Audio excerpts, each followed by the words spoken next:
Hay un autor que se ha divertido mucho con eso tardíamente. Dijo, no, no pueden hacer que sea de otro modo. La ley del mundo es que los malvados sean felices en tanto que malvados y que los desgraciados sean pobres inocentes. Y eso es el mal.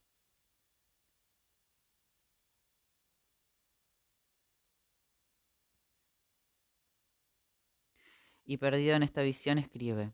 Es el Marqués de Sade, de allí los dos grandes títulos de dos grandes novelas de Sade. Las desgracias de la virtud, las prosperidades del vicio. No habría problema del mal si no hubiera una irreductibilidad entre el malvado por sí mismo feliz y el inocente por sí mismo desgraciado, pues es su virtud la que no cesa de volver desgraciada a Juliet. ¿Es Juliet la buena? No, es Justin, Juliet es la mala. No es por casualidad que ya en los diálogos platónicos Sócrates no cesa de lanzar una serie de proposiciones que a primera vista nos parecen débiles y que consisten en decir que en el fondo el malvado es fundamentalmente desgraciado y el virtuoso fundamentalmente feliz. De seguro eso no se ve, no se ve, pero él dice, voy a demostrárselos. Él va a demostrarlo. Preciso porque hago este largo paréntesis. También un poco débil. Es para hacerle sentir que de una cierta manera no hay que tomar a las personas por tontas. Ese sería mi llamado. Cuando los filósofos dicen muy serios, el mal no es nada, solo el malvado es desgraciado, quizá tienen detrás una idea muy extraña. Y una idea tal que están encantados si les decimos, pero vos sos un soñador.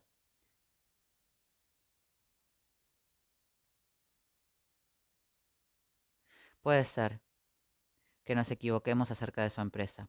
Puede ser que en el momento mismo en que dicen eso sean singularmente diabólicos. Porque no podemos pensar que Sócrates cree en su asunto. No lo cree así. Él no cree que los malvados sean desgraciados en tanto que malvados. Sabe bien que eso no sucede así. Por eso digo que si no tomamos a Sócrates por un idiota, vamos a preguntarnos, ¿pero por qué nos dice eso? ¿En qué empresa está para decirnos eso cuando manifiestamente no es así? No hay que imaginarse a Sócrates a tal punto perdido en las ideas y en las nubes como para creer que los malvados son desgraciados. La ciudad griega abundan malvados muy felices. La ciudad griega abundan malvados muy felices. Entonces, ¿él quiere decir que serán castigados después? Sí, lo dice así espléndidamente. Incluso inventa mitos. Pero no, no se trata de eso. ¿Qué quiere? ¿Qué busca? ¿Ya lo sienten? Sí, una moral. No mentira. ¿Qué quiere? ¿Qué busca? ¿Ya lo sienten? Es una especie de grito. Entonces, el mal no es nada, pero él lanza una especie de provocación tal que la suerte de la filosofía está allí en juego. Literalmente yo diría que se hacen los idiotas. Hacerse el idiota siempre ha sido una función de la filosofía. ¿El idiota en qué sentido? En un sentido que va verdaderamente desde el medioevo, donde el tema del idiota es constante, hasta los rusos, quiero decir, Dostoyevsky y un sucesor de Dostoyevsky que murió hace no mucho tiempo, Chestov.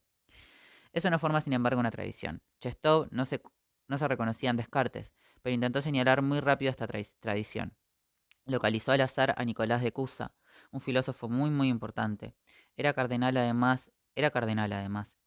Es un hombre muy muy importante del Renacimiento, un gran filósofo. El cardenal de Cusa lanza el tema del idiota. ¿En qué sentido? Tiene un sentido muy simple. Es la idea de que el filósofo es aquel que no dispone de ningún saber y que no tiene más que una facultad, la razón natural, la luz natural. Por oposición a la luz del saber y también por oposición a la luz revelada, el idiota es el hombre de la luz natural. Descartes escribirá un pequeño texto. Por otra parte, poco conocido, pero Descartes escribirá otro... Acción. Descartes escribirá un pequeño texto. Por otra parte, poco conocido, pero están las obras completas, que es una exposición del cogito y tiene al idiota en el título. En efecto, ¿en qué la fórmula de pienso luego soy es la fórmula del idiota? Está presentada por Descartes como la fórmula del idiota porque es el hombre reducido a la razón natural. ¿Qué nos dice Descartes al pie de la letra? Nos dice, yo no puedo siquiera decir que el hombre es un animal racional. Lo dice textualmente, no interpreto. Nos dice, yo no puedo siquiera decir que el hombre es un animal racional como lo decía Aristóteles porque para poder decirlo habría primero que saber lo que quiere decir animal y lo que quiere decir racional. En otros términos, la fórmula animal racional tiene presupuestos explícitos que habría que despejar. Ahora bien, yo soy incapaz de hacerlo. Y agrega, yo digo, pienso, luego soy. El oponente estaría dispuesto inmediatamente a decir, y bien, ¿no te molesta que cuando dices yo pienso, luego soy, hay que saber lo que quiere decir pensar, lo que quiere decir ser, lo que quiere decir yo? Allí Descartes se vuelve muy, muy curioso. pero me parece que son sus mejores páginas. Deviene muy sutil. Dice no, no es para nada lo mismo. He aquí por qué. Es que en el caso animal racional hay presupuestos explícitos. Ustedes no están obligados a saber lo que quiere decir animal y racional, mientras que en el caso yo pienso, luego soy, pretende Descartes, es completamente diferente. Hay presupuestos, pero están implícitos. Ustedes no pueden pensar sin saber lo que quiere decir pensar, no pueden ser sin saber al menos confusamente lo que quiere decir ser. Lo sienten con un sentimiento que sería el sentimiento del pensamiento. En otros términos, animal racional remite a presupuestos explícitos del orden del concepto. Pienso, luego soy no remite más que a presupuestos implícitos del orden del sentimiento interior. Es muy curioso el interés de esto, tanto más cuanto que la lingüística moderna reencuentra esta distinción de los presupuestos explícitos y los presupuestos implícitos.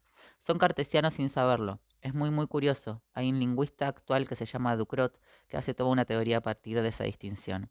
¿Ven? El idiota es el hombre de los presupuestos implícitos. Eso es la razón como función natural. La razón natural. No pueden pensar sin saber, aún confusamente, lo que quiere decir pensar. Entonces no tienen que explicarse. Descartes decía, yo no tengo que explicar lo que quiere decir pienso, luego soy. Cada uno lo experimenta en sí mismo, mientras que animal racional está escrito en los libros. El idiota se opone al hombre de los libros. El hombre de la razón natural se opone al hombre de la razón erudita, de modo tal que el cogito será el enunciado del idiota. Entonces este tema del idiota está fundado en una tradición cristiana filosófica que es la tradición de la razón natural. Después continuó en todo el occidente, pertenece a la tradición occidental. ¿Por qué Rodeo emigra a Rusia para ser llevada al paroxismo y para tomar un nuevo andar? Un nuevo andar favorecido, evidentemente, por la ortodoxia rusa, por el cristianismo ruso. Allí tengo todo tipo de eslabones que me faltan sobre la comparación con el tema del idiota ruso. El idiota es una figura fundamental de la literatura rusa, no solamente en Dostoyevsky. El personaje que Dostoyevsky llamará precisamente el idiota es seguramente mucho más dramático, su enfermedad, que el idiota de Descartes, pero conserva algo de la potencia de la razón natural reducida a sí misma, tan reducida a sí misma que se enferma, y sin embargo conserva destellos. El príncipe, el idiota, no sabe nada, pero es el hombre de los presupuestos implícitos, comprende todo. Esta figura del idiota continúa diciendo pienso, luego soy, en el momento mismo en que está como loco, o bien distraído, o bien un poco sonso. Pero ya Descartes aceptaba pasar por el sonso. ¿Qué tienen estos filósofos con querer ser el sonso? Como empresa, ella muy curiosa. Oponen esta soncera filosófica a la filosofía. Descartes le opone eso a Aristóteles. Dice, no, yo no soy el hombre del saber, yo no sé nada. Ya lo decía Sócrates, yo no sé nada, soy el idiota y no más que el idiota de turno. ¿Por qué? ¿Qué tienen en la cabeza? Recomienzo entonces. ¿Qué quiere decir Sócrates cuando dice, saben ustedes, si miran bien, solo los malvados son desgraciados? Plantea una especie de paradoja de la autosupresión del mal. Hay que ver, si los malvados son desgraciados ya no hay mal. Pero ¿por qué no habría mal o ya no habría mal? El mal no es nada. ¿Qué quiere decir? Quiere decir, ustedes se creen astutos, hablan del mal, pero no pueden pensar en el mal. Sería interesante que los filósofos quisieran decir eso. ¿Por qué un filósofo tendría necesidad de decir eso? De decir, ustedes no pueden pensar el mal y yo voy a demostrar que ustedes no pueden pensar el mal. El mal no es nada. No querría decir que el mal no es nada, querría decir que el mal no es nada desde el punto de vista del pensamiento. No pueden pensarlo. Es una nulidad, en tanto como intentar pensar la nada. En los textos de Sócrates, o más bien de Platón, el tema del mal no es nada recorre dos niveles. Un grandioso nivel objetivo y un nivel subjetivo. ¿Qué quiere decir que el mal no es nada objetivamente? Que todo mal se reduce a una privación y la privación se reduce a una negación. Luego el mal no es nada, es pura negación. El mal no es, en efecto, no hay ser de lo negativo. Es muy simple y al mismo tiempo muy difícil esta reducción del mal o, si ustedes quieren, de la contradicción de la privación y de la privación a la simple negación. Supongamos que lo logra, desarrolla su tesis. ¿Y qué quiere decir subjetivamente el mal no es nada? Allí Sócrates desarrolla todo su talento. Dice, escuchen, voy a demostrarlo por el diálogo. Hace venir a un malvado, le dice, tú quieres asesinar, ¿no? El otro dice, sí, quiero asesinar, quiero matar a todo el mundo. ¿Quieres matar a todo el mundo? Dice Sócrates. ¿Pero por qué quieres matar a todo el mundo? Entonces el malvado dice, porque me da placer. Así Sócrates me da placer. Así es, Sócrates, me da placer. Pero dime, ¿el placer es un bien o es un mal? Entonces el malvado dice, evidentemente es un bien. Eso hace bien. Y Sócrates dice, pero te contradices, porque lo que tú quieres no es matar a todo el mundo. Matar a todo el mundo es un medio. Lo que tú quieres es tu placer. Resulta que tu placer es matar a todo el mundo, pero lo que tú quieres es tu placer. Y tú mismo me has dicho que el placer es un bien. Luego tú quieres el bien. Simplemente te equivocas sobre la naturaleza del bien. Entonces el malvado dice, Sócrates, no se puede hablar contigo. Vean, es extremadamente simple. El malvado subjetivamente es alguien que se equivoca. De allí la fórmula de Sócrates que va a ser muy importante para nosotros. Nadie es malvado voluntariamente, lo cual quiere decir que por definición toda voluntad es voluntad de bien.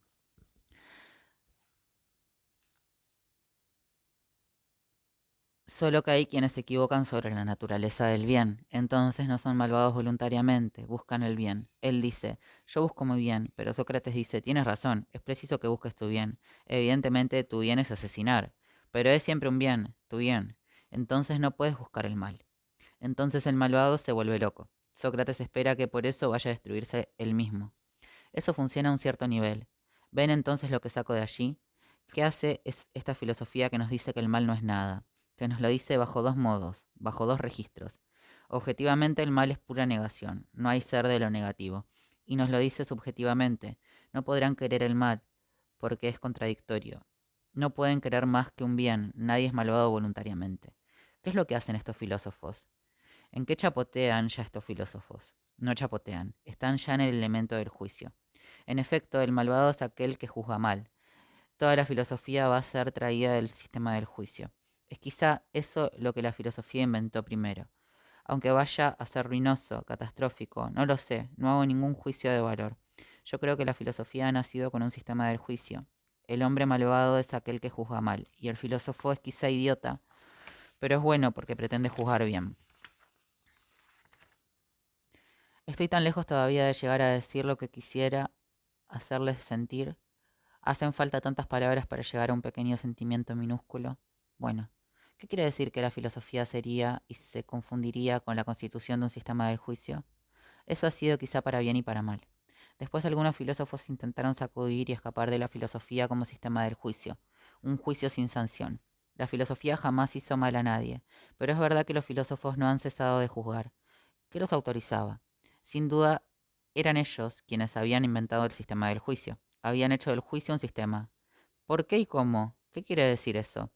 Aquí les digo cosas básicas, extremadamente simples, pero estoy tan descontento, tan poco satisfecho de lo que se dice generalmente sobre el origen de la filosofía, incluidos los helenistas, los heideggerianos, etc., que intento arreglármelas por mi cuenta.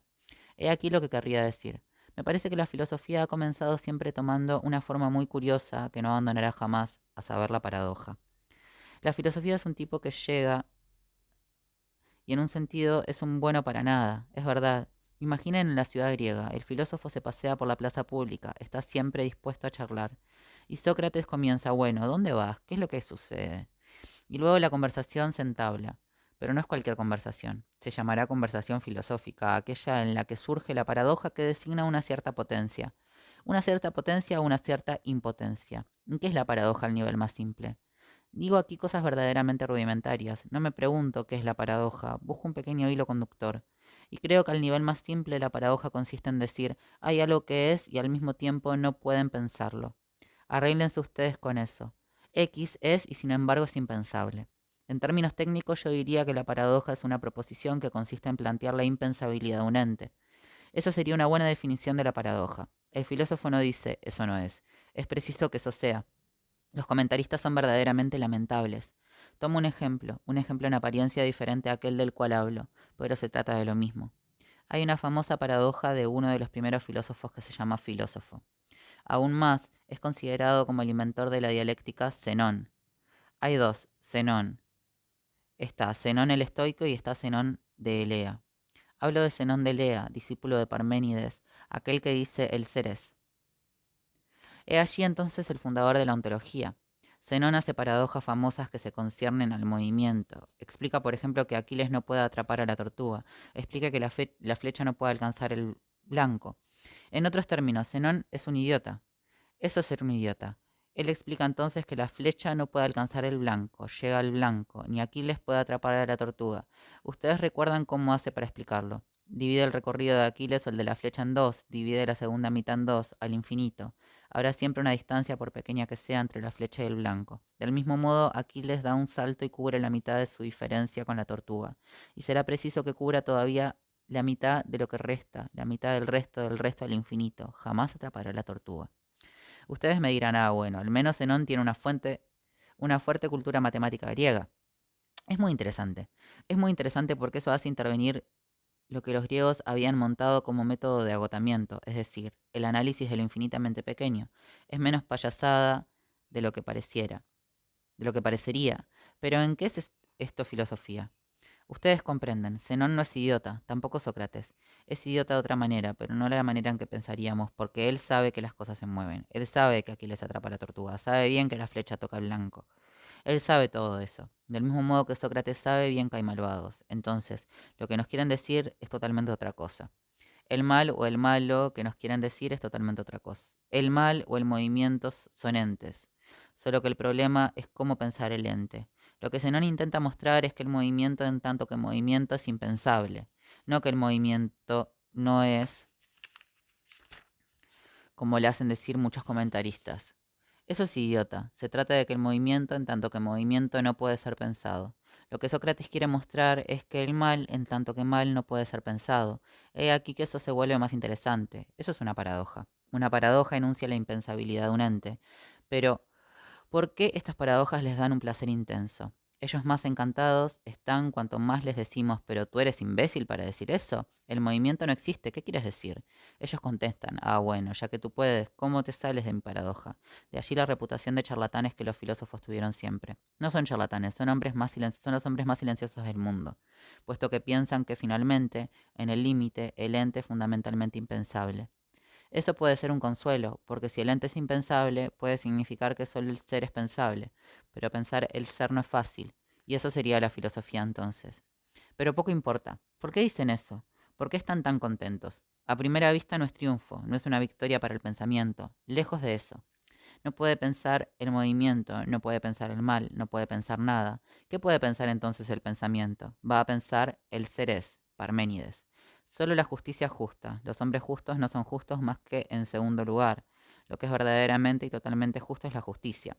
Podemos hacer letanías. La justicia justa, la virtud es virtuosa, la sabiduría sabia.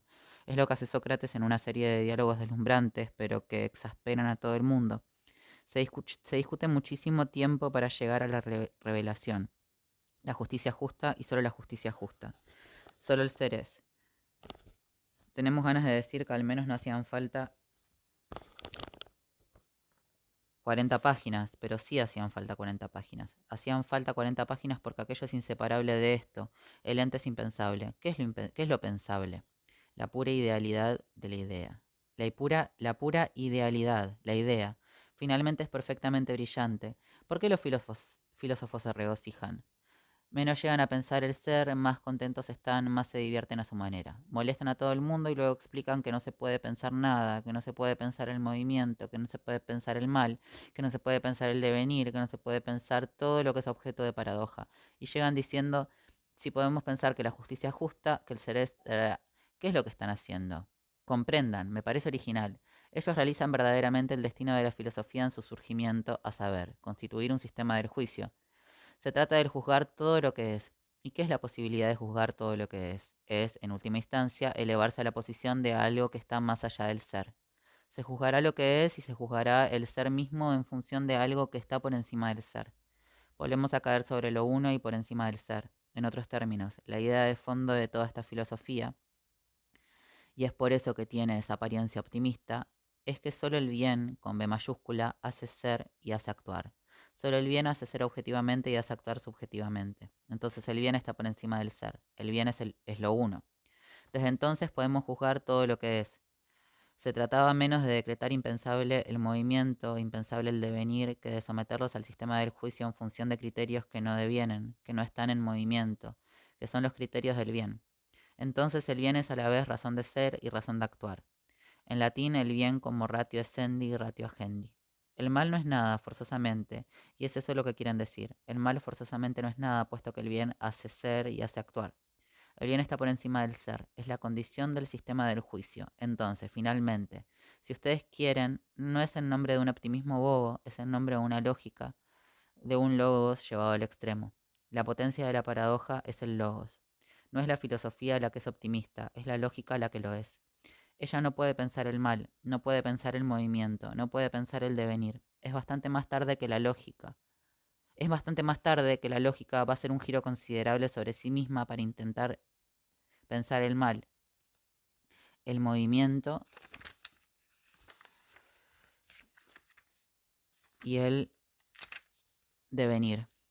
Y la reconciliación del mal y del movimiento y el devenir con la lógica y con la potencia de la lógica señalará un vuelco para la filosofía.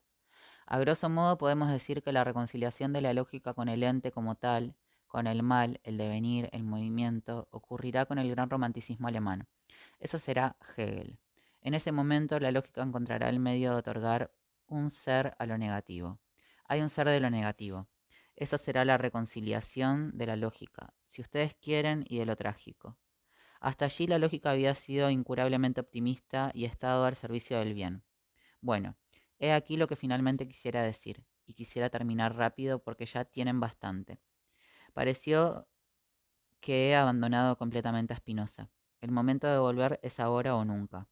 Voy a decirles cómo él se inserta en esto. Parezco estar haciendo una historia de la filosofía que se deshace por todos lados. Es muy curioso. Spinoza no cesa de decirnos, como todo el mundo de la época, el mal no es nada. No para, todo el tiempo nos dice que el mal no es nada, objetivamente y subjetivamente. Objetivamente porque la posición se reduce a la privación y la privación a la negación. No hay ser de lo negativo. Subjetivamente porque el malvado es un error, la maldad es un error, el malvado es alguien que se equivoca. No para entonces de decirnos eso. Aún más, trata el problema del mal por sí mismo en un texto apasionante y que se refiere únicamente a la cuestión del mal, su intercambio de cartas con Lienberg.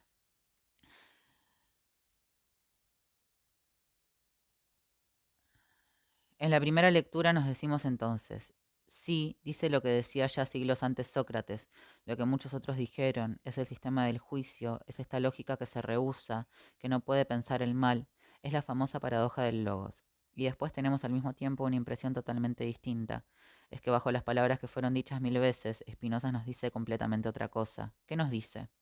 El mal no es nada, hasta ahí va bien, hasta ahí puede ser firmado. Es como los petitorios, ¿saben?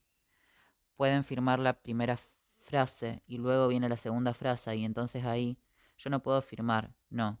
Y bien es lo mismo en la historia que les cuento. ¿A qué remite el mal no es nada? Si hacemos un concurso, podemos hacer un concurso. ¿Quién puede decir eso? Sócrates, Descartes, Leibniz, Spinoza, de acuerdo. Pero a partir de allí la frase se bifurca. El mal no es nada es una proposición que no está completa todavía. Si se les dice que el mal no es nada, sobre todo hay que ser prudente. Esperen, esperen, la frase no está terminada. Así tal cual es un sinsentido, puesto que el mal puede no ser nada por las razones más opuestas. Ustedes exigen flechas de bifurcación y unas toman la primera bifurcación.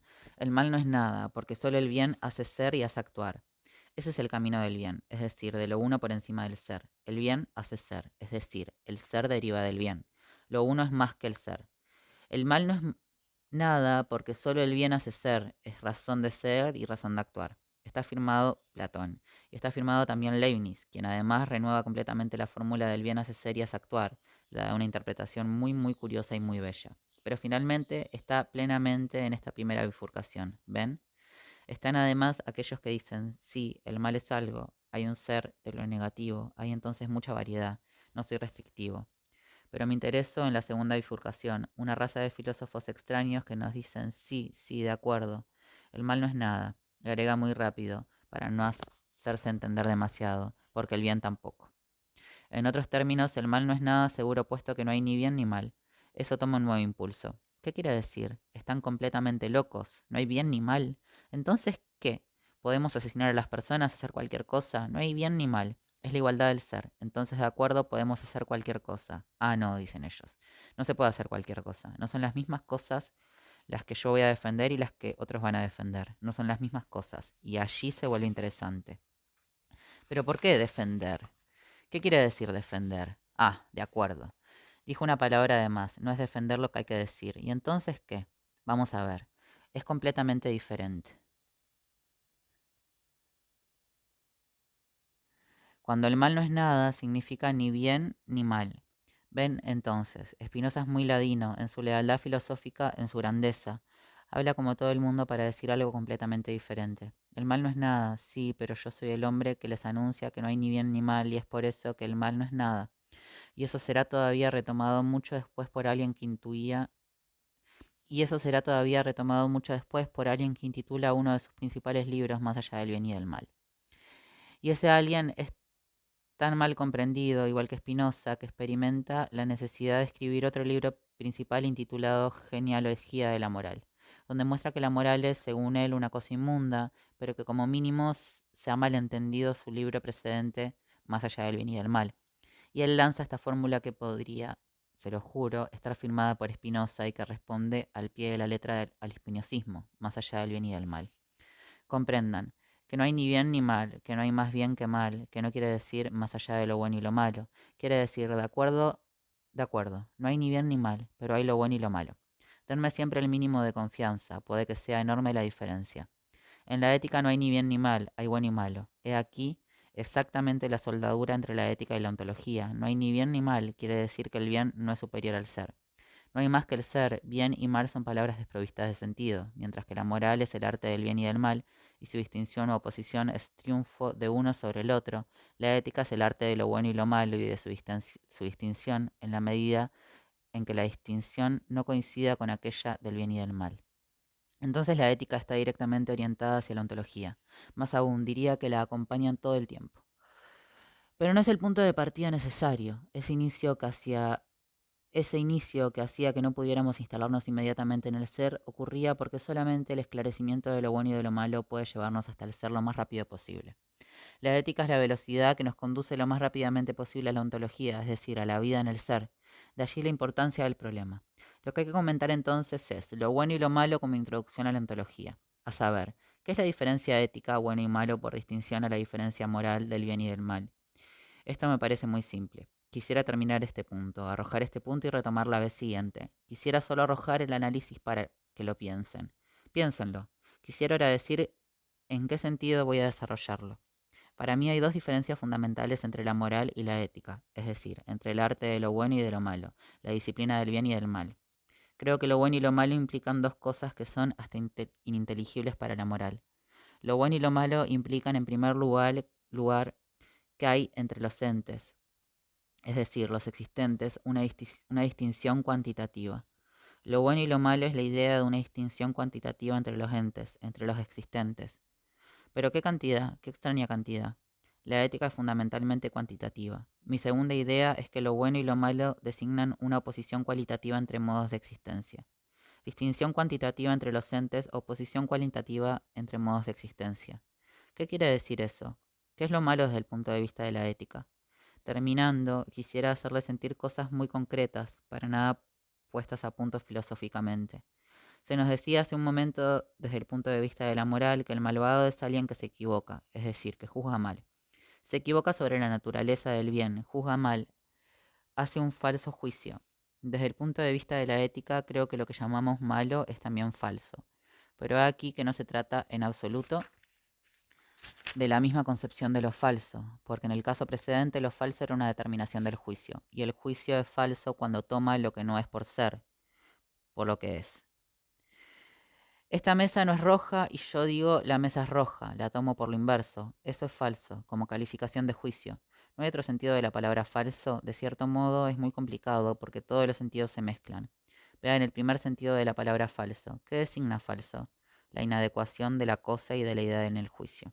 La inadecuación de la cosa y de la idea en el juicio. Yo diría que un juicio es falso cuando no hay una adecuación de la idea a la cosa. En todas las filosofías del juicio lo falso fue definido muy frecuentemente así. Lo verdadero es la adecuación de la idea y de la cosa, lo falso es la inadecuación de la idea y de la cosa. Digo que hay un sentido completamente distinto de la palabra falso que precisamente ya no concierne al juicio.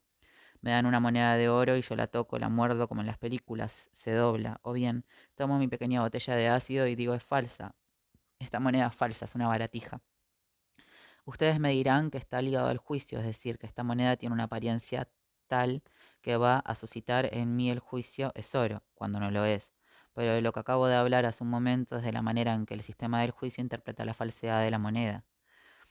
Pues, para que la moneda de oro falsa suscite un juicio según el cual fuese verdadera, para que falso significa que una inadecuación del objeto y de la idea, es preciso que haya habido un falso previo. Es en sí mismo que la moneda de oro es falsa, no simplemente por relación al juicio. Solo suscita un juicio erróneo porque permanece falsa en sí misma. Ella es falsa. Falso ya no es la calificación de un juicio sobre la cosa, es la manera de ser de la cosa. No pretendo decir nada filosófico. Lo que digo pertenece al sentimiento. Digo de alguien, pero ese tipo es falso, no es verdadero. Curioso, ustedes me dirán que aún se trata del juicio. Extraño, porque es una especie de juicio del gusto. Sopeso la cuestión y digo, eso no va. Tengo a veces esta impresión frente a una mentira. Siento que hay algo que no va. Piensen en las prodigiosas páginas de Prost. La manera en que evalúa una mentira de Albertina, algo que no encaja. ¿Qué acaba de decir? Ni siquiera se acuerda de lo que ella dijo, no puede señalarlo, pero hay una nada que hace que él se diga, pero está mintiendo, es abominable. ¿Qué es lo que cuenta? Entonces siempre podemos decir que se trata del dominio del juicio o del prejuicio. Sienten que eso puede decirse. Sí, un filósofo del juicio conducirá eso al juicio, es decir, a la relación de la idea y de la cosa. Pero yo digo que hay también otra cosa. Es en sí misma que la cosa es verdadera o falsa. Verdadero y falso ya no designan una relación de la idea y de la cosa, sino que designan una manera de ser de la cosa en sí misma. Es completamente diferente. ¿Por qué corremos el riesgo de confundir lo verdadero y lo falso como calificación del juicio sobre la cosa y lo verdadero y lo falso como calificación de la manera de ser de la cosa? Forzosamente corremos el riesgo de confundirlos. Yo diría, me parece, que el segundo sentido de verdadero y falso es el sentido más profundo. Lo verdadero y lo falso como manera de ser de la cosa. La manera de la cosa es en el ser. Ella puede ser verdaderamente o falsamente. Eso no interesa para la ética. Ser verdadero en el ser no es juzgar como verdadero, se trata de un modo de existencia. Ser verdadero en el ser, muy complicado, o ser falso en el ser. Yo diría que ese es el sentido en que verdadero y falso quieren decir auténtico o inauténtico. Lo auténtico viene de una palabra griega complicada. Se trata realmente de aquel que permanece en sí mismo de tal manera que es verdaderamente en el ser. Bueno, yo tengo frente a ciertas existencias la impresión de que no son auténticas. Esto no quiere decir tener una personalidad. Una vez más, lo auténtico y lo inauténtico son maneras de ser. Por ejemplo, sentir que alguien se esfuerza a sí mismo. Ustedes me dirán que sentir es un juicio. No, vamos a intentar decir un poco más que eso. No es un juicio, es exactamente como cuando ustedes sopesan algo. Hacen saltar una moneda en vuestra mano. ¿Demasiado ligera, demasiado pesada o qué? Quizá volvemos al tema de la velocidad y de la lentitud. Vaya, él habló demasiado rápido, seguramente miente, o bien, se hace largo. Busca lo que quiere decir. No, no va demasiado lento. Hoy no anda bien, él no anda bien hoy. ¿Qué es esta evaluación? Eso no es juzgar. No es confrontar la idea y la cosa, a pesar de la cosa misma. ¿Qué es? Yo diría que es algo que es lo contrario del sistema del juicio, es una especie de mundo de pruebas. Retomemos el modelo del cuerpo. Lo sorprendente es el cuerpo, son pruebas como físico-químicas, y no probamos a alguien, es ese alguien quien no deja de ponerse a prueba. Mallogra su velocidad, mallogra sus lentitudes, es inauténtico. Ustedes saben, esos días en que todo es desdicha para nosotros. Desde el momento en que nos levantamos nos damos un golpe. Nos damos un golpe, nos caemos, resbalamos, nos hacemos insultar en todas partes. Entonces nos volvemos cada vez más malvados. Estamos todo el tiempo en discordancia. El estar en discordancia es una manera de ser en nuestros días de desdicha. Nada marcha. Comenzó a la mañana. Oh, ¿cuándo va a terminar? ¿Qué jornada? Son las jornadas de lo inauténtico. Cada vez que voy demasiado rápido me golpeo, cada vez que voy lentamente resbalo. No hay nada que hacer. Más vale volver a acostarse, pero acostándome no sé lo que pasa, es también horrible. Nada funciona. Es el largo lamento del inauténtico. Ay, soy un desgraciado, como la moneda de oro. Le tiran la gota de ácido y ¡ah! Es la prueba, no es un juicio, es la prueba. ¿Qué puede una moneda de oro? No sabemos lo que puede el cuerpo. ¿Qué puede la moneda de oro que acaban de entregarme? ¿Soporta la prueba del ácido? Si es de si es de oro auténtico, soportará. Ven, la prueba físico-química se opone al juicio moral, y yo diría que ustedes reconocen finalmente a aquellos que piensan en este sentido. Se les llamó siempre inmoralistas. Introducen una distinción entre lo auténtico y lo inauténtico que nos superpone en absoluto a la distinción del bien y del mal. En absoluto. Es toda otra distinción, muy diferente.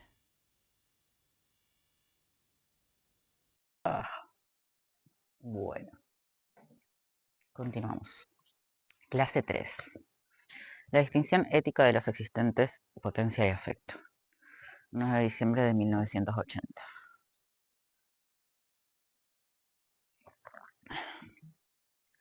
Me encuentro entonces alrededor de este punto. Spinoza hace una tentativa que es seguramente una de las tentativas más audaces, que va más lejos en este sentido, en el proyecto de una ontología pura.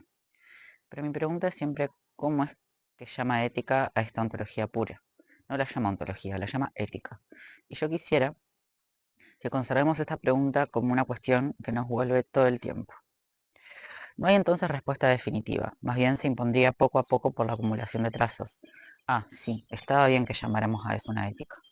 Hemos visto la atmósfera general de ese lazo entre una ontología y una ética con la sospecha de que una ética es algo que no tiene nada que ver con una moral.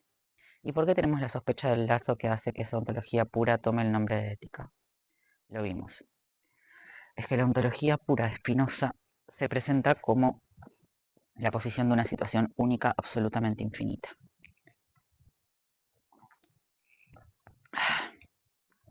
Esa sustancia única absolutamente infinita es el ser en tanto que ser. Desde entonces los entes no serán seres. ¿Qué serán? Serán lo que Spinoza llama modos. Modos de la sustancia absolutamente infinita. ¿Qué es un modo? No es un ser, es una manera de ser. Los entes, los existentes no son seres, así como no hay más ser que la sustancia absolutamente infinita. O sea, Dios. Desde entonces nosotros que somos entes, que somos existentes, no seremos seres, seremos maneras de ser de esa sustancia.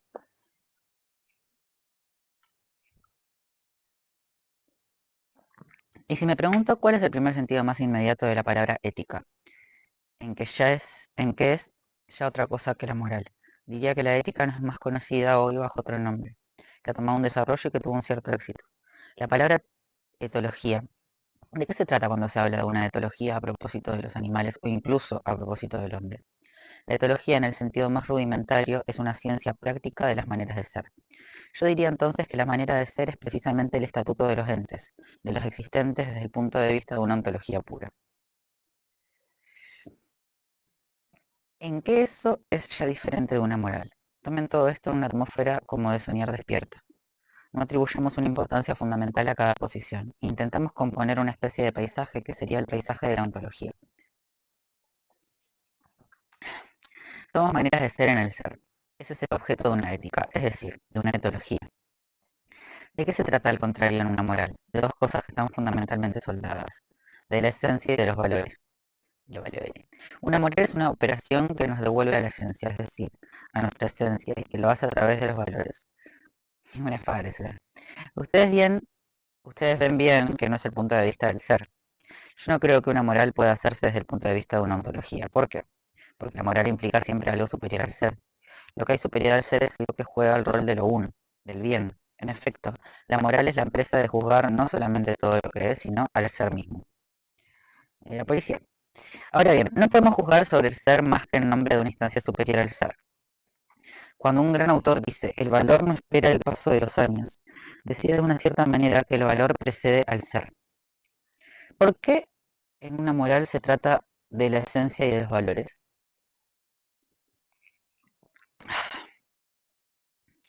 Lo que está en cuestión en una moral es nuestra esencia.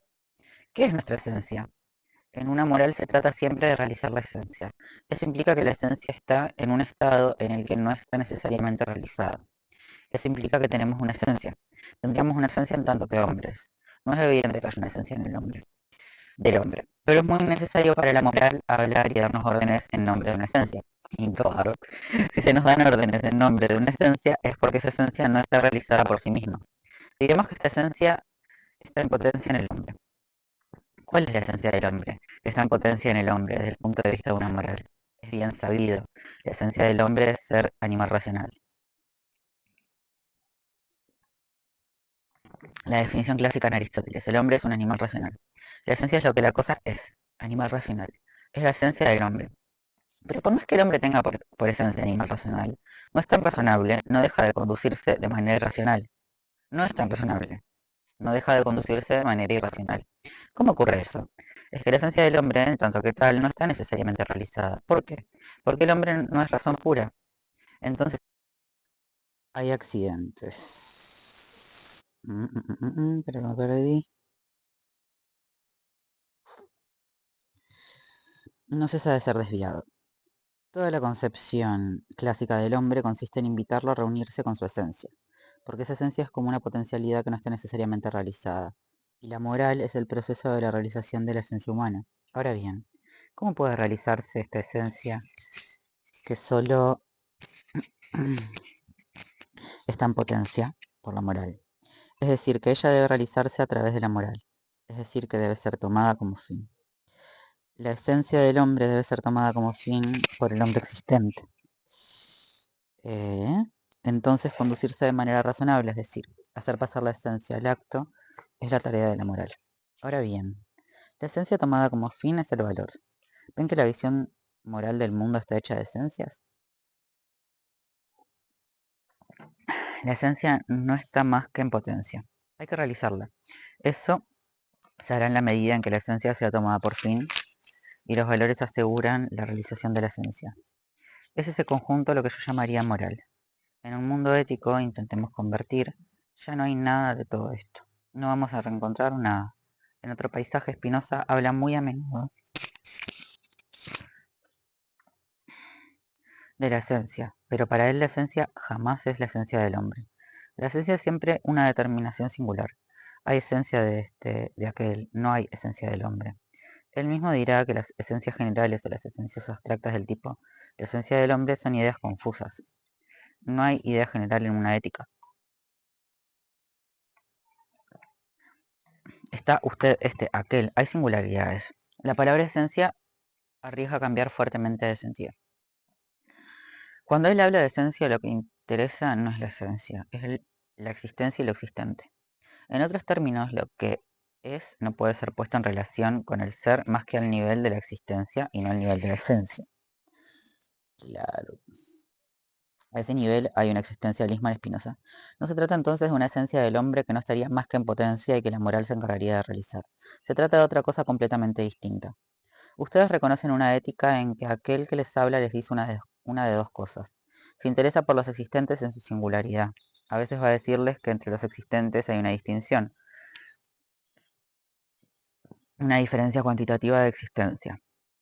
Los existentes pueden ser considerados sobre una especie de escala cuantitativa según la cual son más o menos que. Vamos a verlo. Para nada una esencia común a muchas cosas, sino una distinción cuantitativa de más y de menos entre existentes.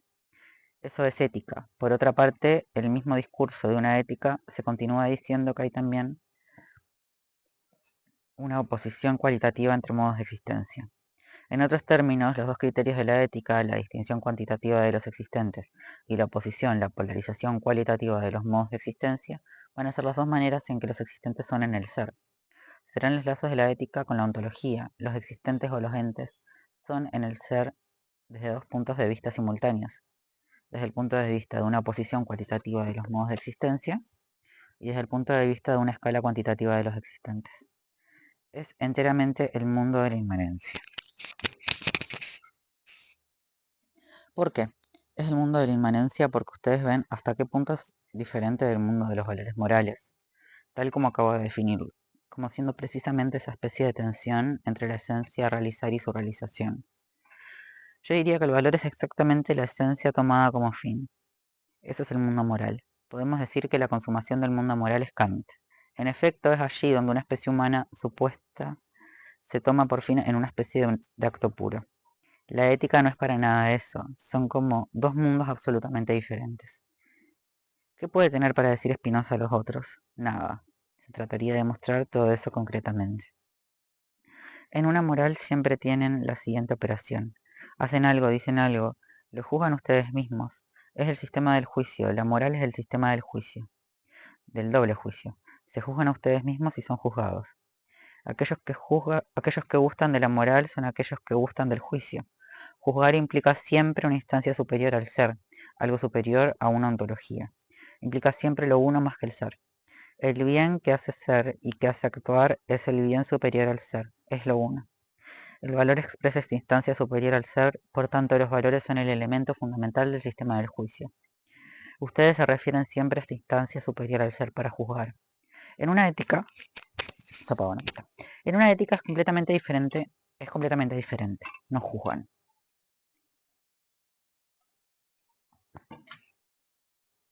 De cierta manera, ustedes dicen, haga lo que haga, no tendrá nunca más que lo que merece. Alguien dice o hace algo y ustedes no lo relacionan con valores. Se preguntan, ¿cómo es posible? ¿Cómo es posible de manera interna?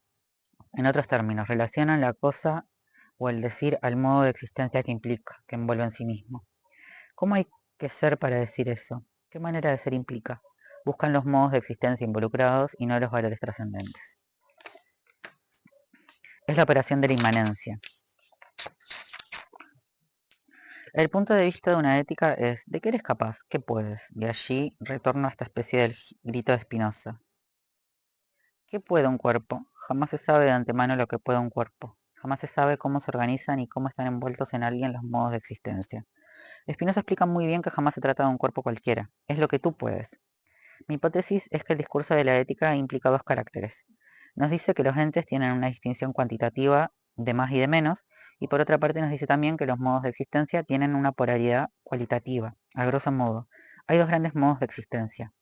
¿De qué cantidad se trata cuando se nos sugiere que entre usted y yo, entre dos personas, entre una persona y un animal, entre un animal y una cosa, solo hay éticamente, es decir, ontológicamente, una diferencia de cantidad? ¿Qué se puede decir cuando se nos sugiere que lo que hace a lo más profundo de nuestras singularidades es algo cuantitativo? Fichte y Schelling desarrollaron una teoría de la individuación muy interesante que se resume bajo el nombre de individuación cuantitativa. Si las cosas individúan cuantitativamente, comprenderemos vagamente de qué cantidad se trata.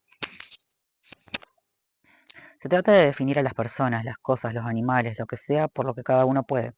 Las personas, las cosas, los animales se distinguen por lo que pueden, es decir, que no pueden lo mismo. ¿Qué es lo que puedo? Jamás un moralista definirá al hombre por lo que puede. Un moralista define al hombre por lo que es de derecho. Entonces, un moralista define al hombre como animal racional. Es la esencia.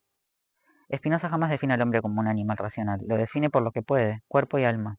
Si digo racional, no se trata de la esencia del hombre, sino de algo que el hombre puede. Claro, es una potencia invocar la racionalidad. Eso cambia mucho. Irracional también es algo que el hombre puede. Estar loco también forma parte del poder del hombre.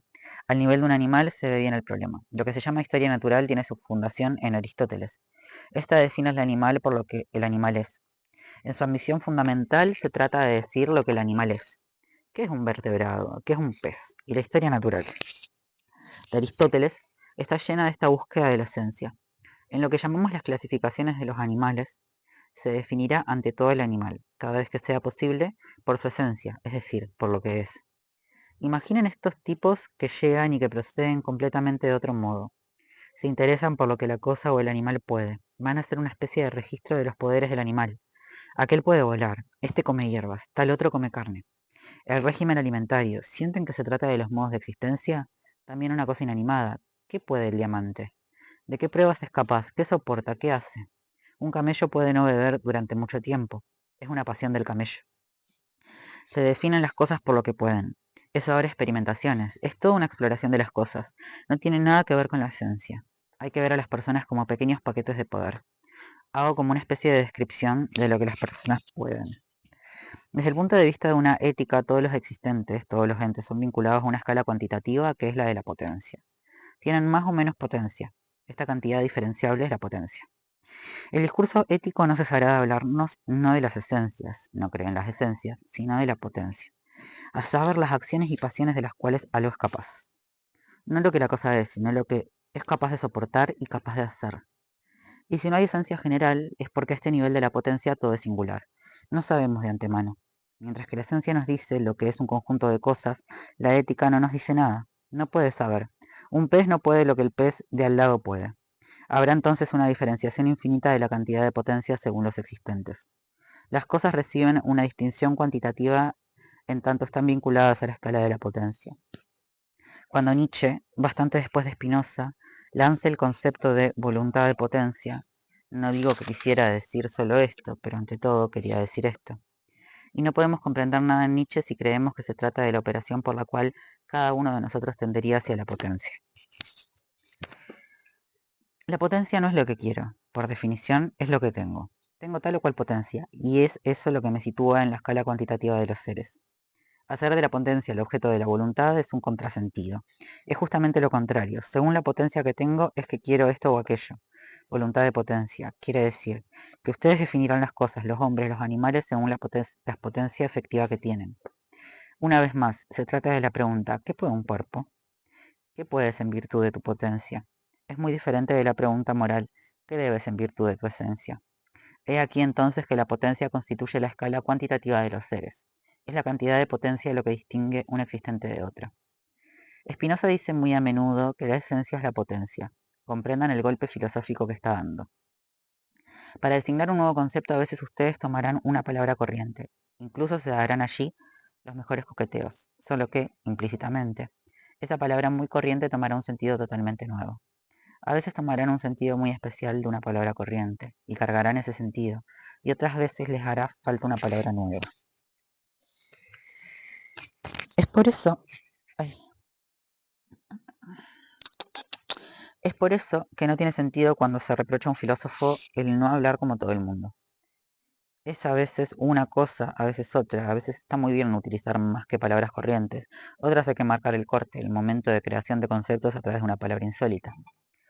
Les había hablado la última vez de ese gran filósofo que tuvo importancia durante el Renacimiento, Nicolás de Cusa.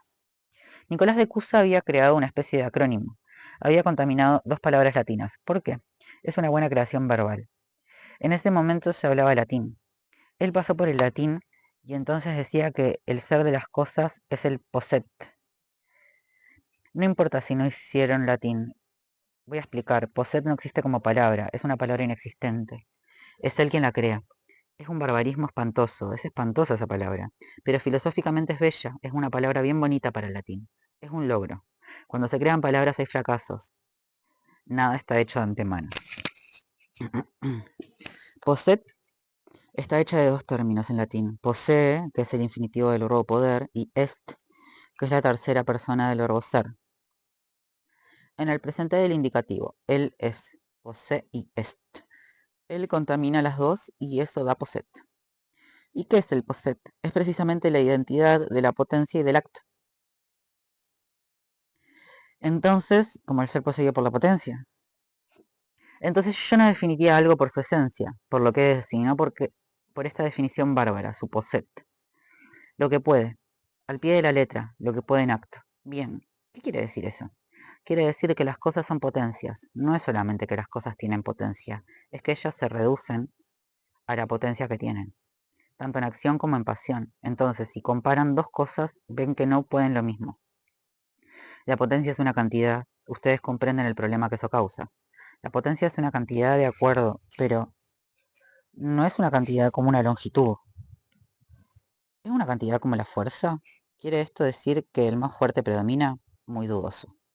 En primer lugar, habría que llegar a definir las cantidades que llamamos fuerzas. No son cantidades como las conocemos, no son cantidades como un estatus simple. Yo sé que no son cualidades, eso lo sé. La potencia no es una cualidad, pero tampoco se trata de las cantidades llamadas extensivas. Entonces, aun si se trata de cantidades, se trata de una escala cuantitativa muy especial, una escala intensiva. Y la potencia se mide por intensidad. Eso querría decir que las cosas tienen más o menos intensidad. Sí. Sería la intensidad de la cosa lo que reemplazaría su esencia, lo que definiría la cosa en sí misma. Quizá comprendan el lazo con la ontología, la intensidad de la cosa es su relación con el ser. ¿Te puedo decir todo esto?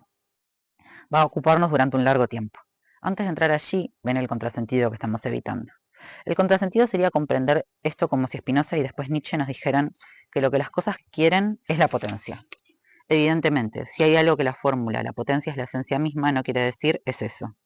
Se podría traducir por lo que cada uno quiere es el poder, pero es una fórmula que no tiene nada que ver. En primer lugar, es una banalidad. En segundo lugar, es evidentemente falsa. En tercer lugar, seguramente no es lo que quiere decir Spinoza. No es lo que Spinoza quiere decir porque es tonto y Spinoza no puede decir cosas idiotas. No es eso. A todo el mundo, de las piedras a los hombres, pasando por los animales, Quieren más y más potencia. Quieren poder. No, es eso. Sabemos que no lo es, puesto que no quiere decir que la potencia es el objeto de la voluntad. Al menos sabemos eso. Es un consuelo. Pero yo quisiera insistir, hago una vez más un llamado a vuestro sentimiento de evaluación, de las importancias en lo que los filósofos tienen para decirnos. Quisiera intentar desarrollar por qué es muy importante esta historia, esta conversación en la que las cosas ya no son definidas por una esencia cualitativa, el hombre animal racional, sino por una potencia cuantificable. Estoy lejos aún de saber qué es esta potencia cuantificable, pero intento justamente llegar a eso pasando por esta especie de ensueño sobre su importancia práctica. ¿Prácticamente cambia algo? Sí. Ustedes deben ya sentir que prácticamente esto cambia muchas cosas. Interesarme por lo que puede algo, por lo que puede la cosa, es muy diferente de interesarme por lo que es la esencia de la cosa. Ciertamente no es la misma manera de ser en el mundo, pero quisiera intentar mostrar esto precisamente a través de un momento preciso en la historia del pensamiento. Aquí abro un paréntesis, pero siempre dentro de esta visión. ¿Qué es esta cuestión de la potencia y de definir las cosas por la potencia? Hubo un momento muy importante, una tradición muy importante en la cual es muy difícil ubicarse históricamente si no tienen esquemas y referencias, puntos de reconocimiento. Es una historia que concierne al derecho natural. Hoy las teorías del derecho natural nos parecen a primera vista obsoletas tanto jurídica como políticamente. En los manuales En los manuales de derecho o de sociología, vemos siempre un capítulo sobre el problema del derecho natural, y se lo trata como una teoría que duró hasta Rousseau incluido hasta el siglo XVIII. Pero en la que hoy nadie se interesa. No es una visión errónea, pero quisiera que sientan que es una visión muy escolar. Es terrible. Perdemos de vista las cosas y aquello por lo que las personas se han batido teóricamente. Dejamos de lado todo lo que es importante en una cuestión histórica. Digo esto y van a ver por qué lo digo y ahora por qué se encuentra verdaderamente en el corazón del estadio en el que estoy. Digo que durante un muy largo tiempo hubo una teoría del derecho natural. Finalmente me parece importante históricamente, porque ha sido la recopilación de la mayor parte de las tradiciones de la antigüedad y el punto de confrontación del cristianismo con estas tradiciones. En este aspecto hay dos nombres importantes en relación a la concepción clásica del derecho natural.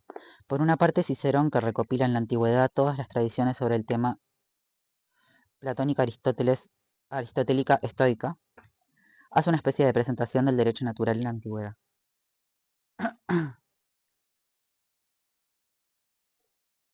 Que va a tener una extrema importancia. Es ante todo en Cicerón que los filósofos, los juristas cristianos, además de otros autores, harán esta especie de adaptación del derecho natural al cristianismo, en particular Santo Tomás. Entonces tendremos ahí una especie de línea histórica que voy a llamar por comodidad, para que no se pierdan, la línea del derecho natural clásico, antigüedad-cristianismo. Ahora bien, ¿qué es lo que ellos llaman el derecho natural? En líneas generales diría que en toda esta concepción lo que constituye el derecho natural es aquello que es adecuado a la esencia. Diría que hay como varias proposiciones en esta teoría clásica del derecho natural. Quisiera que las retengan porque quisiera que las tengan en mente cuando vuelva a la potencia. 4 proposiciones que estarían en la base de esta concepción del derecho natural clásico. Primera proposición. Una cosa se define por su esencia. El derecho natural es entonces aquello que es conforme. El derecho natural es entonces aquello que es conforme a la esencia de algo. La esencia del hombre es animal racional. Eso define su derecho natural. Aún más, en efecto, ser racional es la ley de su naturaleza. Aquí interviene la ley de naturaleza. He aquí pues la primera proposición, referencia a las esencias. Segunda proposición. En esta teoría clásica, desde ese momento, el derecho natural no puede remitir. Y es impresionante que en la mayoría de los autores de la antigüedad, es así, no remite a un estado que se supone precedería a la sociedad. Voy a leer eso, no. Desde ese momento, segunda proposición en esta teoría clásica. Desde ese momento, el derecho natural no puede remitir, y es impresionante que en la mayoría de los autores de la antigüedad es así, no remite a un estado que se supone precedería a la sociedad. El estado de naturaleza no es un estado presocial, sobre todo no puede serlo. El estado de naturaleza es el estado conforme a la esencia en una buena sociedad. Sí. ¿Qué llamamos una buena sociedad? Se llamará buena sociedad una sociedad en la que el hombre pueda realizar su esencia. Entonces el estado de naturaleza no está antes del estado social. Es el estado conforme a la esencia en la mejor sociedad posible, es decir, la más apta para realizar la esencia. He allí, que es la moral. La segunda proposición del derecho natural clásico. Tercera proposición. Lo primero es el deber. No tenemos derechos más que porque tenemos deberes. Políticamente es muy práctico todo eso. Son los deberes. ¿Qué es el deber? Ahí hay un término, un concepto de Cicerón en latín que es muy difícil de traducir y que indica esta idea de deber funcional, de deberes, de función. Es el término officium, uno de los libros más importantes de Cicerón desde el punto de vista del derecho natural. Es un libro intitulado De Officiis, acerca de los deberes funcionales. ¿Y por qué lo que es primero en la existencia es el deber? Es que los deberes son las condiciones bajo las cuales mejor puedo realizar la esencia, es decir, tener una vida conforme a la esencia en la mejor sociedad posible y sigo obedeciendo. Cuarta proposición. Se deriva de allí una regla práctica que tendrá gran importancia política. Podríamos resumirla bajo el título de la competencia del sabio. ¿Qué es el sabio? Es alguien singularmente competente en las búsquedas que conciernen a la esencia y todo lo que deriva de ello. El sabio es aquel que sabe cuál es la esencia. ¿Cuál es la esencia? Entonces hay un principio de competencia del sabio porque está en él decirnos cuál es nuestra esencia, cuál es la mejor sociedad, es decir, la sociedad más apta para realizar la esencia, cuáles son nuestros deberes funcionales, nuestros oficia, es decir, bajo qué condiciones podemos realizar la esencia. Todo eso es competencia del sabio. A la pregunta, ¿a qué aspira el sabio clásico? Hay que responder que aspira a determinar cuál es la esencia y desde entonces a derivar todo tipo de tareas prácticas. De allí la aspiración política del sabio. De golpe comprenden por qué el cristianismo estará muy interesado por esta concepción antigua del derecho natural. Va a integrarla en lo que llamará la teología natural. La hará una de sus piezas fundamentales. Las cuatro proposiciones se concilian inmediatamente con el cristianismo. Primera proposición. Las cosas se definen y definen sus derechos en función de su esencia. Segunda proposición. La ley de naturaleza no es presocial, está en la mejor sociedad posible. Es la vida conforme a la esencia en la mejor sociedad posible. Tercera proposición. Lo que está primero, por sobre los derechos, son los deberes, pues los deberes son las condiciones bajo las cuales ustedes realizan la esencia. Cuarta proposición. Desde entonces hay competencia de alguien superior, sea la iglesia, sea el príncipe, sea el sabio. Pregunta, inaudible, sobre la necesidad de la cuarta proposición. Deles. Me parece que la competencia del sabio deriva de allí necesariamente. No matemáticamente, pero sí necesariamente, pues cuando dices define una cosa por su esencia, obtendré de allí las condiciones bajo las cuales la esencia debe ser realizada, remites a un saber. Hay un saber de las esencias. Entonces el hombre que conoce las esencias será apto al mismo tiempo para decirnos cómo conducirnos en la vida. El conducirse en la vida será justiciable de un saber en nombre del cual yo podría decir está bien o está mal. Habrá entonces un hombre de bien, cualquiera sea la manera en que esté determinado como hombre de Dios, o como hombre de la sabiduría, que tendrá una competencia. Me parece que está implicado, retengan esas cuatro proposiciones. Imaginen una especie de trueno. Vamos a ver que todo esto es mucho más complicado. Imaginen un tipo que llega y dice, no, no, pero en un sentido es exactamente lo contrario. El espíritu de contradicción jamás funciona, es decir, hay que tener razones, incluso secretas, hay que tener las razones más importantes para derribar una teoría. Si derriban una teoría por el placer, no, siquiera pueden. Una teoría jamás sería derribada para el placer y por el placer. Una teoría es también un cuerpo, tiene su poder de resistencia. Supongamos que un día llega alguien y va a hacer un escándalo en el dominio del pensamiento. Y es aquí que vuelvo a mi advertencia de hace un rato. Lo que tratamos hoy como lugares comunes obsoletos del derecho natural conservaban y tenían una especie de enorme fuerza revolucionaria posible. Ese alguien que llega era un inglés que se llamaba Hobbes. Tenía muy mala reputación. Precede a Spinoza. Spinoza lo leyó mucho. Hago casi una tabla proposición por proposición. He aquí lo que nos dice Hobbes sobre el problema del derecho natural. Da un golpe muy sorprendente. Primera proposición. Resumo todo, pero casi es mi oficio. Tengo el triste rol de contárselos. Les cuento la historia. Hobbes llega y dice, bien, no, la primera proposición no es así. Ni siquiera dice que no es así. No tiene la necesidad de decirlo. Es cuestión de coquetería. Él desarrolla su teoría y uno se da cuenta de que no es como decían los otros. ¿Qué nos dice entonces? Nos dice que las cosas no se definen por una esencia, que se definen por una potencia. Entonces, el derecho natural no es lo conforme a la esencia de la cosa, es todo lo que la cosa puede. Es una proposición muy extraña. En el derecho de algo, animal u hombre, está todo lo que puede. En ese momento comienzan las grandes proposiciones del tipo el pez grande se come a los pequeños, es su derecho de naturaleza. Seguramente si se cruzan con una proposición de este tipo, ven que está firmada Hobbes. Está en el derecho natural que los peces grandes se coman a los pequeños. Digo que corren el riesgo de pasar de largo, corren el riesgo de decirse, ah, bueno, es verdad lo que él dice. Pero de hecho no hay por qué hacer tanta historia. Si los peces grandes se comen a los pequeños, entonces es eso lo que usted llama el derecho natural, de acuerdo. Pero en ese momento, de hecho, no podrán comprender nada. Es un poco así con todo. Si ustedes quieren, es así en la pintura. Si ven un cuadro y es el primer cuadro que ven, no ocurre el mismo tipo de emoción. Finalmente corren el riesgo de pasar de largo. Les digo por qué. Porque diciendo que está en el derecho natural del pez grande comerse a los pequeños, Hobbes lanza una especie de provocación que es enorme. Enorme. Puesto que hasta ahí lo que se llamaba derecho natural era lo conforme a la esencia, y desde entonces el conjunto de las acciones que estaban permitidas en nombre de la esencia y el conjunto de las acciones que estaban permitidas en el nombre de la esencia. Entonces ustedes me dirán, sí, permitidas, pero permitidas allí toma otro sentido. Job nos anuncia, está permitido todo lo que se puede. Todo lo que ustedes pueden está permitido. Entonces, viva la pepa. Entonces, si ustedes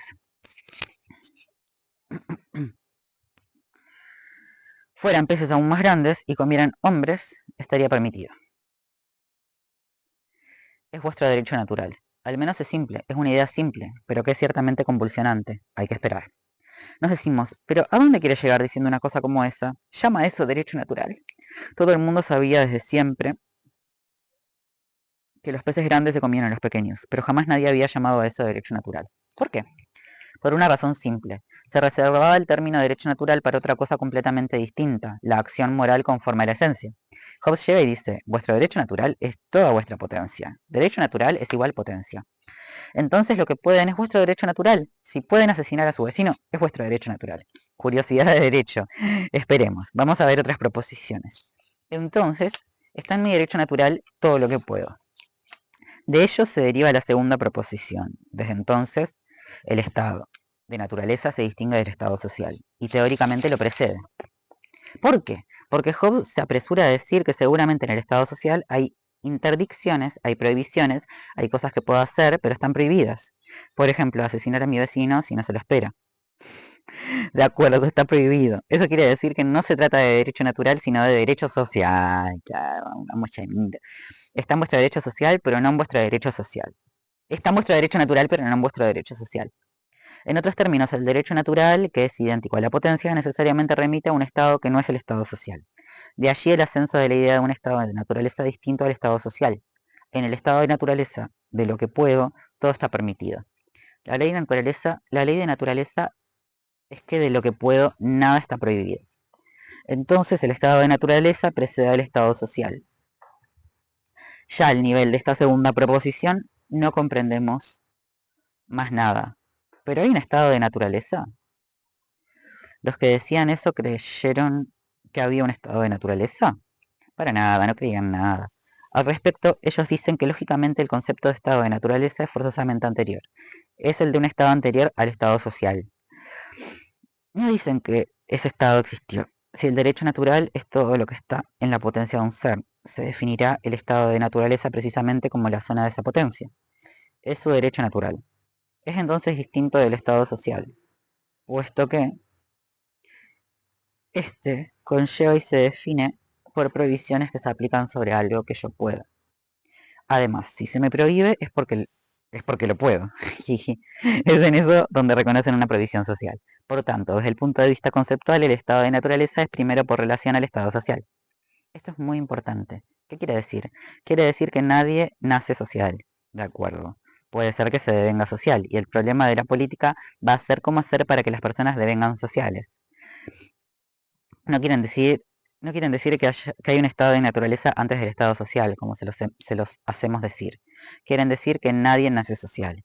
Ustedes no pueden pensar la sociedad más que como el producto de un devenir, y el derecho es la operación del devenir social. De la misma manera, nadie nace racional. Es por eso que estos autores se oponen tanto a un tema cristiano, y el tema es conocido en el cristianismo bajo el nombre de la tradición adámica. Es la tradición según la cual Adán era perfecto antes del pecado. El primer hombre era perfecto y el pecado le hizo perder la perfección.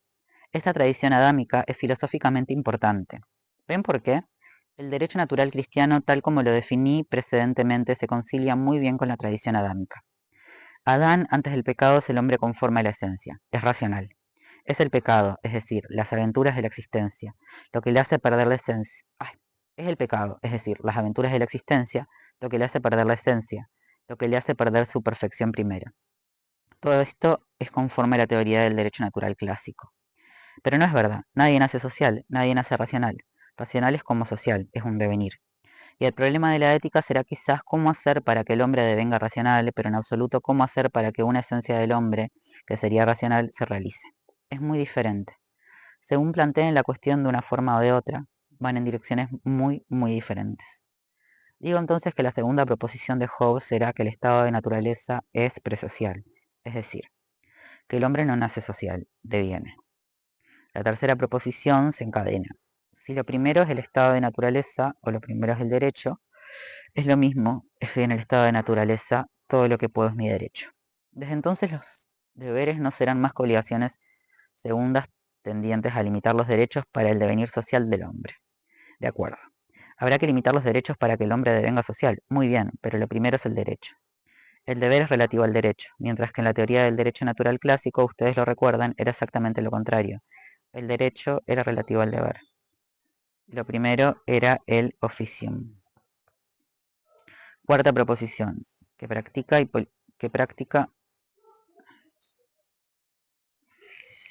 y políticamente. Ay. Cuarta proposición, que práctica y políticamente es sin duda la más importante. Algo se deriva de que mi derecho sea mi potencia, de que los derechos sean primeros por la relación a los deberes, de que los deberes sean solamente la operación por la cual los derechos son llevados a limitarse para que los hombres devengan sociales. Una vez más, hay muchas preguntas que quedan entre paréntesis. Todo tipo de cuestiones que no se planteaban para nada. ¿Por qué los hombres deben devenir sociales? ¿Es interesante para ellos devenir sociales?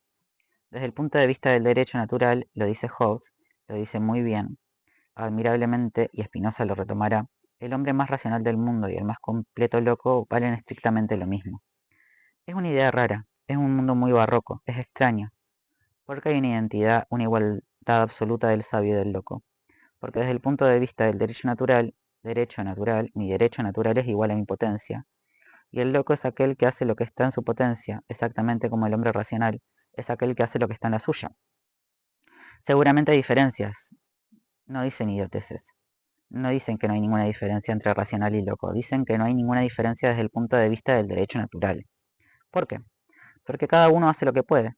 Tanto el loco como el razonable no hacen otra cosa que lo que pueden. La identidad del derecho y de la potencia asegura la identidad, la igualdad de todos los seres sobre la escala cuantitativa. Podemos decir que sencillamente no tienen la misma potencia, de acuerdo. Sin embargo, tanto el uno como el otro hacen todo lo que está en su potencia. El insensato en tanto que insensato, el sabio en tanto que sabio. Seguramente habrá una diferencia entre el razonable y el loco, pero en el estado civil, en el estado social, no desde el punto de vista del derecho natural. De allí un derrumbe fundamental. Todo lo que están minando, socavando, es el principio de la competencia del sabio, de la competencia de alguien superior. Y eso es muy importante políticamente. Nadie es competente sobre mí. He allí la gran idea que va a animar a la ética como el antisistema del juicio. Nadie puede nada sobre mí. Nadie puede ser competente sobre mí. De cierta manera hay algo sentido. Hay que poner todo en esta frase. Nadie es competente sobre mí. Seguramente hay algo de venganza. Tanto se quiso juzgar en mi lugar, pero hay también un descubrimiento maravilloso. Es formidable. ¿Es esto completamente cierto? No sé. Creo que, de una cierta manera, quizá no es totalmente cierto. Quizá hay competencias, pero en fin, sientan lo que podía haber de extraño en estas proposiciones. Esta cuestión es muy importante porque ustedes aprenden en los manuales que a partir de cierto momento hubo, y hubo aún antes, teorías célebres bajo el nombre de teorías de contrato social. Se nos dice que son personas que pensaron, no sabemos muy bien por qué o cómo, que la instauración de la sociedad no podía tener más que un principio, el del consentimiento. Y decimos, es muy anticuado todo eso, porque, en fin, no hemos consentido estar en la sociedad. Eso no es verdad, no ocurrió así. ¿Es esa la cuestión? Evidentemente no, no es esa. En efecto, toda esta teoría nueva del derecho natural es igual potencia, lo primero es el derecho y no el deber. Desemboca en algo, no hay competencia del sabio, nadie es competente sobre mí mismo. Desde entonces, si la sociedad se forma, no puede ser de una u otra manera, más que por el consentimiento de aquellos que participan en ella y no porque el sabio me diga la mejor manera de realizar la esencia. Evidentemente, la sustitución del principio de competencia por un principio de consentimiento tiene para toda la política una importancia fundamental. Ven entonces, lo que intenté hacer es justamente una tabla de oposición. 4 proposiciones contra 4 proposiciones.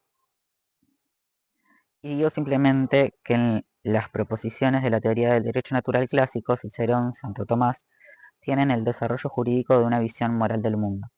En el otro caso, en la concepción que encuentra su punto de partida con Hobbes, tienen el desarrollo de todos los gérmenes de una concepción jurídica de la ética. Si hice este largo paréntesis es para mostrar que la fórmula los seres se definen por su potencia y no por su esencia tenía consecuencias jurídicas, políticas y que justamente estamos presintiendo. Es todo.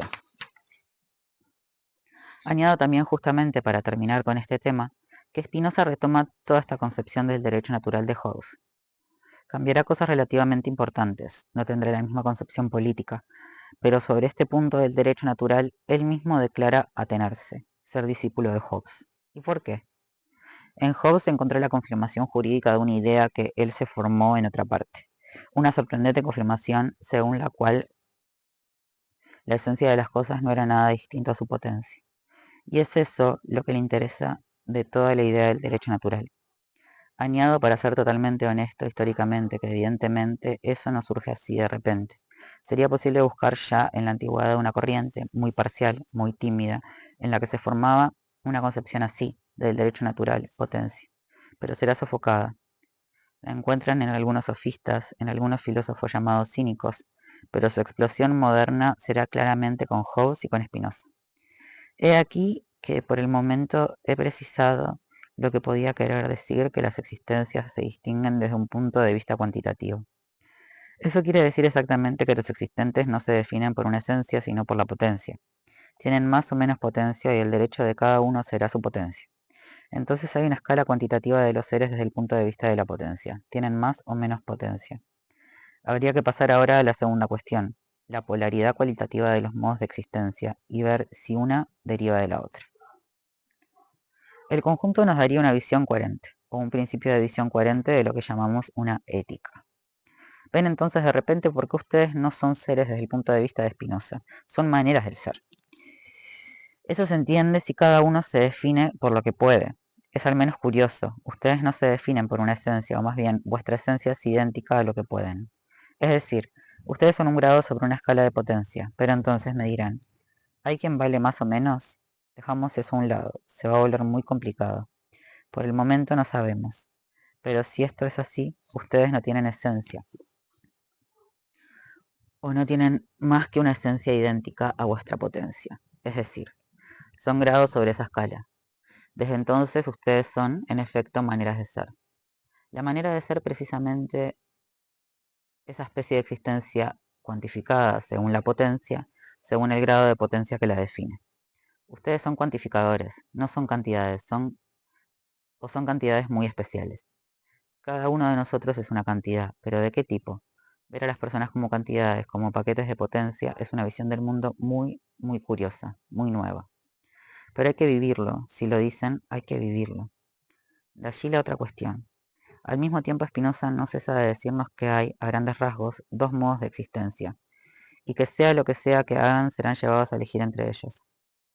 Ustedes existen de tal manera que a veces están sobre tal modo, a veces sobre tal otro, y la ética va a ser la exposición de estos modos de existencia. Aquí ya no se trata de la escala cuantitativa, de la potencia, sino de la polaridad entre modos de existencia distintos. ¿Cómo parte de la primera idea a la segunda? ¿Quiere decirnos con la segunda que hay modos de existencia que se distinguen como polos de la existencia? Descansamos 5 minutos y termino después.